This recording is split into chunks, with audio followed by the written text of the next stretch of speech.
से गुरुओं को बहुत ही बड़ा श्रद्धा का स्थान हिंदू परंपरा में है और इसीलिए आज व्यास पौर्णिमा के श्री गुरु पौर्णिमा के दिन हम सब लोग यहाँ एकत्र आए हैं। अपने समाज का दुर्भाग्य है कि आजकल बड़े बड़े महापुरुष भी एक जाति तक सीमित हो गए। ऐसी हमारी परंपरा नहीं है। जो महापुरुष हैं वो संपूर्ण जाति के, सभी के, संपूर्ण हिंदू समाज के। यही भावना से हमको अपने परंपरा के सभी ऋषि मुनि, संत, महापुरुष, महान महिलाओं की तरफ देखने की दृष्टि चाहिए। यदि हम किसी महापुरुष को केवल एक भाषा, एक प्रांत, एक जाति तक यदि एक कर देंगे तो वो छोटे बना देते हैं और संपूर्ण देश के लिए वो, आज हम देखेंगे कि विश्व का पहला महाकाव्य यह रामायण है। वो किसने लिखा? तो आदि कवि जिनको माना जाता है, विश्व के पहले कवि यदि कोई है तो वो महर्षि वाल्मीकि जी, भगवान वाल्मीकि जी है। तो बहुत बड़ी बात है।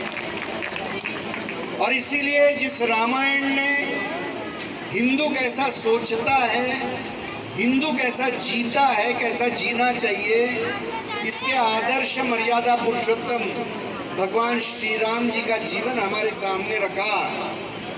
वो रामायण को इस विश्व को देने वाले आदि कवि करके महर्षि वाल्मीकि जी का नाम है।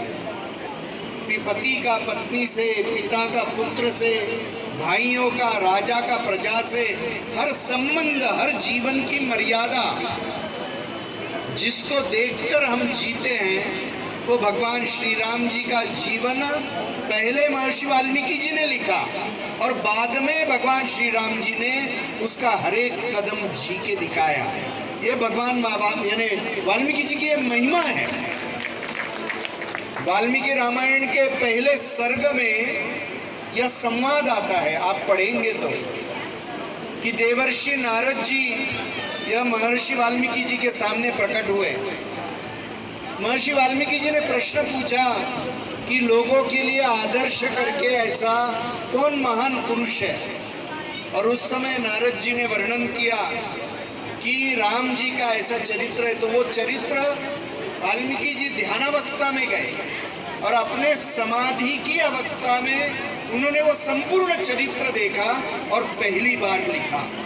उस समय तो वो चरित्र घटित भी होना था। तो ये इनकी सिद्धि, इनकी परिस्थिति, इनकी साधना इतनी विलक्षण थी।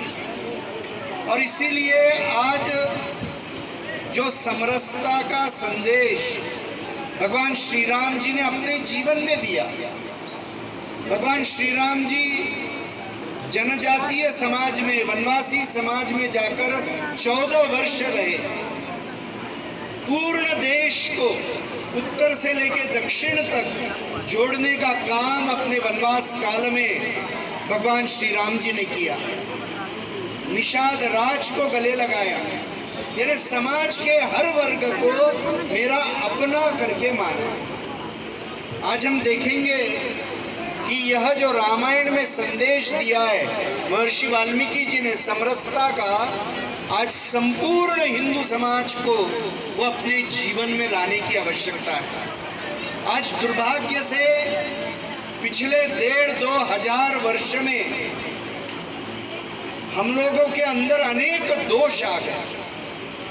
हम एक है ये भावना हमारी क्षीण हो गई। हम जातियों में बट गए, हम भाषाओं में बट गए, छुआछूत की भावना हमारे अंदर आ गई और जो हिंदू एक था, ताकतवर था, वो भाषा और जाति के आधार के ऊपर बट गया।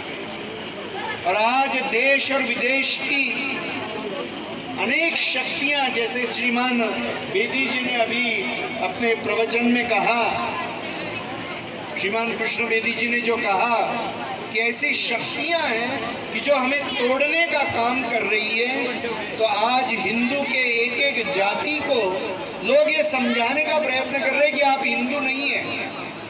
और इसीलिए यदि हम हिंदू हम सभी जातियां ऋषियों की संतान हैं। अपने यहाँ पे पूजा में बैठो और कोई पूछेगा कि भाई आपका गोत्र क्या है, और यदि आपको गोत्र याद नहीं है तो पुरोहित ये कहता है कि भाई आप कश्यप बोल दो। ऐसा क्यों कहता है? क्योंकि सबके मूल में कश्यप ऋषि है, कि जिनके ही सारे सपूत हैं। तो आपको यदि आपका गोत्र पता नहीं है तो आप छाती ठोक के कह सकते कि हमारा गोत्र कश्यप है, ये अपना शास्त्र कहता है। और अभी विश्व हिंदू परिषद के जो कार्यकर्ता एक हमारे थे कि जिन्होंने अभी पूर्ण देश भर में ये प्रयत्न कर रहे हैं कि हर जाति की गोत्र क्या है, क्योंकि हम यदि सभी ऋषि मुनियों की संतान हैं तो हर जाति का गोत्र ढूंढने का काम अभी चल रहा है। तो ऐसा ध्यान में आ रहा है कि जैसा अपने वाल्मीकि समाज का हम इतिहास देखेंगे तो कितना संघर्ष धर्म की रक्षा के लिए वाल्मीकि समाज ने किया है। जबरदस्त संघर्ष, जबरदस्त बलिदान, और धर्म की रक्षा के लिए अपमान भी सहन किया सैकड़ों वर्षों के लिए, मगर धर्म नहीं छोड़ा। ये कितनी बड़ी बात है। और आज इसलिए जब देखेंगे तो ध्यान में आता है कि जैसे विश्व हिंदू परिषद के राष्ट्रीय अध्यक्ष थे माननीय अशोक जी, वो ये कहते थे कि वाल्मीकि समाज यानी धर्म रक्षक रहे, धर्म के लिए योद्धा रहे, कि जिन्होंने धर्म की रक्षा के लिए अपमान भी सहन किया मगर अपना धर्म नहीं छोड़ा। ये बहुत बड़ी बात है। धर्म की रक्षा की कितनी बड़ी कीमत यह किसी समाज ने चुकाई है तो आज हम देख सकते हैं। और इसीलिए आज पूर्ण समाज का यह प्रबोधन होने की आवश्यकता है कि सभी हिंदू यह बंधु है। विश्व हिंदू परिषद ने अपना काम प्रारंभ किया तो हजारों साधु एकत्र आए, और उड़ीपी में 1968 में साधु संतों ने एक घोषणा की। वो घोषणा, साधु संतों ने जो घोषणा की वह यह थी कि हिंदवे सोदरा सर्वे न हिंदू पतितो भवेत् मम दीक्षा हिंदू रक्षा मम मंत्र समानता। यानी क्या कि किसी भी जाति में हमारा जन्म हुआ है तो केवल किसी जाति में जन्म होने से हम पतित नहीं बनते, और क्योंकि हम सहोदर हैं, सहोदर यानी एक ही माँ से उत्पन्न, तो ये कौन सी माँ है कि जो सबको जन्म देती है? तो ये भारत माता है, ये हमारी मातृभूमि है।